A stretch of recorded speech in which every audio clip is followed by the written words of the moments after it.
Unsay dali main love? Lalaki or babae? Kay kung ang lalaki main love, hatag kung hatag, na murag wala na ugma. Kung biyaan, inom diri, inom sa didto. Ug labaw sa tanan kung lantaw nimo na okay ra sa iyaha ang pagbiyaan nimo. Sayop ka. Kay ang lalaki magpapiling okay ra siya, na murag baliwala ra niya ang nahitabo. Pero ang tinuod, nagahilak pod mi. Kung kamera usa, kanang piling na hunaw-naon pa nimo ang inyong mga kaagi, na dili naman unta dapat. Ug matingala ra sad mi, na motulo ang among luha. Nawa mi kabalo. Kay tungod, gimingaw kaayo mi sa imo. Pero ang babae, oo, muhilak jud sila. Kay tungod love sad nila. Pero wala may kaso sa ila.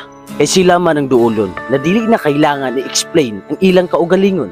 Kanang tipong magpaabot ra ka. Ug labaw sa tanan, dali ra ta nila kalimtan kung aduna sila'y mailhan. Na bag-o na maging part sa ilang kinabuhi. Kitang mga lalaki nihilak ta. Kay tungod na wala tong usa ka tao na dugay natong ginapangandoy. Kanang tipong siya ra makasabot sa imo, na always mo magsinabot sa mga butang-butang. Sakit sa buot.